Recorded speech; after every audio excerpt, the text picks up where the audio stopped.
The plan came together. Celebration for the Cavaliers here on the road as they claim the franchise's first ever NBA championship. And on Father's Day, Kyrie Irving not only hits the biggest shot of the night, but gets to share the moment with his dad. Pretty good stuff, Kyrie. This is the sort of stuff kids dream about in the backyard, right? You hit the biggest shot in Game 7 of the NBA Finals. Did you think about it at that moment after the ball went through? All I was thinking about was getting to Steph and Clay. At that moment, I'm thinking that all 10 guys on the floor, we're going possession by possession. I'll shoot almost an air ball that hits the other side of the rim, and then Steph comes down and shoots a normal shot that he hits, and it hits the other side of the rim. And as the possessions continue, as the time gets lower and lower, I'm like, okay, this is it. This is it right here. And I'm very happy that I had the trust of my teammates and the trust of my coaching staff to take a big shot like that. So I'm happy it resulted in a win. And it was a Game 7 to remember, and I'm glad that we made history tonight. You know, when you talk about, the adjustments to win, from Game 4 on, you guys more or less shut down their perimeter scores in terms of Thompson and Curry. Mm-hmm. What was the adjustment that Ty Lue made, and what was he saying to you all to get you to believe that this type of defensive strategy could work? I think he did a great job of just communicating that if we limit our mistakes, then we can win the game. A lot of the defensive breakdowns that were happening, a lot of switches that were just being miscommunicated, they were getting open threes or in transition, guys weren't getting back, and we're taking tough shots to the rim, and we just have to continue to push and push and push.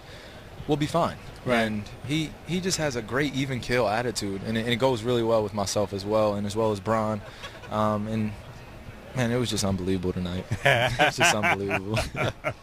Kyrie, I want to go back to that last play, that last shot. You got the switch with Steph Curry. Can you bring the champagne bottle over here? Oh, man. Can you let the young fella hold the champagne? but on that last play, what was going, like, I know it's instinctive, but did you know you were going to pull up? Did you have something in your head? Like you just said, okay, I'm gonna raise up on him, or he played you a certain way. I mean, I know it may be hard to articulate sort of what you're feeling in that moment, but can you take us sort of through that last play on that shot? I was really just thinking about giving ourselves some cushion. A layup would have been good, but a three-pointer would have been great. Mm-hmm. And for that moment, for me to establish my position against Steph, going one-on-one with him, and they're looking to bring everyone over to help. I really just thought about the same shot I've been practicing almost for however many years, is that right rhythm shot that I work on in pregame, that I work on when I'm by myself. Just imagining that, and then I'm glad it happened in Game 7, and we came out with the win on the other side. Kyrie, talk about the fourth quarter. Was there a conscious effort by you guys, or was it fatigue just to slow the game up? Because you guys started walking it up. Was that fatigue, or was the game plan from T. Lue in that fourth quarter? Because the game came to a slow-down halt, and you guys were just basically saying, let's get possession by possession. Well, they play a different brand of basketball, so we have to just adjust as best as possible. Those guys are shooting shots, their feet barely even set in transition, and they're making most of them. So for us, we're just thinking about, okay, we got to slow the game down. We got to attack matchups. That's all we got to do. Make sure we rebound the ball. They're taking long shots. There were a lot of ricocheted basketballs that were coming around the foul line that we had to get. Our guards had to get. So we're just constantly thinking, okay, make them take tough contested threes, contest it, and we'll live with the result. And then guys were posting up. Guys were attacking matchups tonight. And I said in the locker room, but if this was ever supposed to be a Game 7, I mean, come on, fellas. Like, this is a classic. This was a classic. This was one of those times I'm worth it. Yeah. Now, Kyrie, you hit that big shot, but I want to. Can you just loan me that left hand, because you hit two tough left hand shots over Draymond on one of them that was huge, and then I think you got a little excited.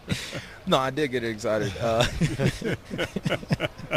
I want to be known as having the best offhand in the league, of constantly being able to finish around bigs with both hands. I'm not the most athletic. I'm not the quickest guy, but being able to get to the rim and finish around athletic bigs and athletic guards, I've been working on it since 8th grade. I remember in my backyard, my dad teaching me, show it with the right and then finish with the left, and then show with the left and finish with the right, and then being able to do moves out of that and being able to finish is very important. And the right one was pretty good too. The go-ahead bucket that stuck for the franchise's first ever championship. And you were there in the lean years before this all evolved as well. Congratulations. Thank you, guys. The Kyrie foundation Irving with us builder. here. Yeah. Congratulations. On live at the finals. Let's take you inside to